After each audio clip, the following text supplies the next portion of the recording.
Dedan Kimathi, Wakiori, definition of a leader.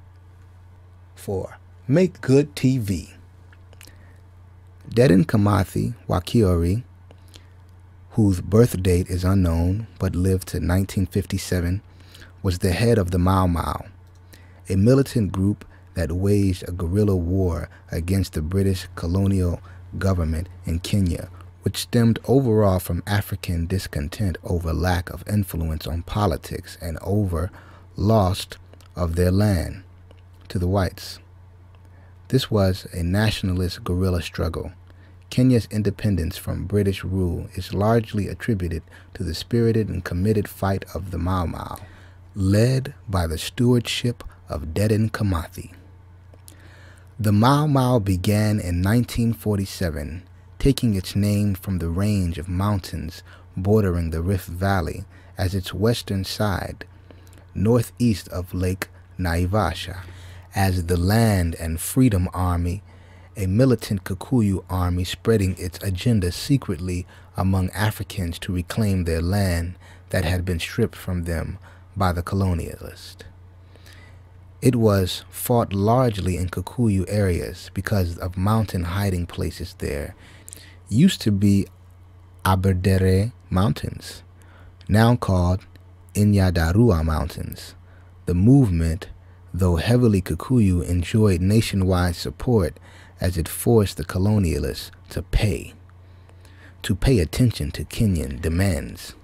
Its initial membership was predominantly Kikuyu, though with time other Kenyans joined. And as its influence and membership widened, it became a major threat to the colonialists. Among the strategies the Mau Mau movement employed included the assassination of the British settlers, along with their African collaborators. As a cash-strapped grassroots army, they got their resources either through coercion or theft. They would urge their people, for example, to contribute resources whether or not they sympathized with the Mau Mau cause. The Mau Mau officially rose from its underground state in 1952, boosting nearly 30,000 Kenyans. Kimathi and the Mau Mau were opposed with fierce brutality by British troops who targeted the families of the men and women who staffed the Mau Mau ranks. The British also carpeted bombed neighborhoods that they suspected were in support of the Mau Mau. The idea was to demoralize the fighters by murdering their families. However, this brutality only set flame to the growing fire.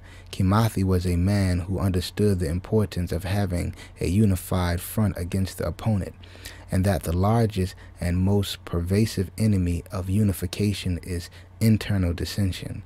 For this reason, Kimathi and the Mau Mau instituted a rigorous campaign of house cleaning, targeted Askani supporters, sympathizers, and officers, enforced British law in Kenya, called Home Guards. These men and women would inform British about revolutionary activities in the community, were paid well by the British to do so. By targeting the people who collaborated with the British, the Mau Mau made a statement that they understood that dissension is the true enemy of their nationhood. The British colonial government declared a state of emergency.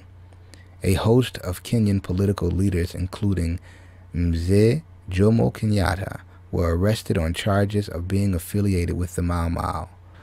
Though the case against Kenyatta was very weak, he was nevertheless sentenced to 7 years imprisonment at Kapenguria and later released under house arrest in Lodwar, a desert area of northern Kenya. During the state of emergency that lasted until 1960, Kenyans were kept in heavily protected villages, a technique learned from the Germans during the Jewish Holocaust and later used by U.S. in the Vietnam War. Their movements were severely restricted, and Mau Mau believers were put through re-education to return them to civilization. Curfews were declared at night, and any Kenyan found breaking the curfew ran the risk of getting shot, as many were. The Mau Mau was targeted by the colonialists in 1956, having helped significantly in Kenya's struggle for independence. Since without the Mau Mau movement under the leadership of Kimathi and the attention it brought to Kenyan politics, Kenya's independence might have never been possible.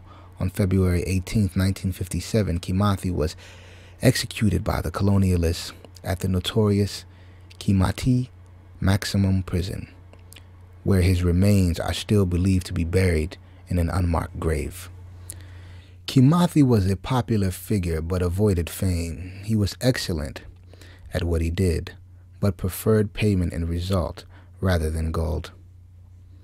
He was an excellent speaker, yet knew his strength lied in field operations, and so that is where he stayed and made his impact. Kimathi was extremely skilled at his craft, yet sought to create others who he hoped would surpass his abilities, passion and drive to fight for the rights of his people.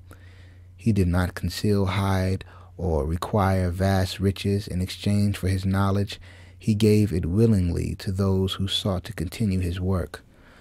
Much about leadership can be gleaned from this hero of ours and applied to our struggles today. Much also can be learned about his oppressors and their actions and reactions to revolutionary movements so that casualties might be minimal.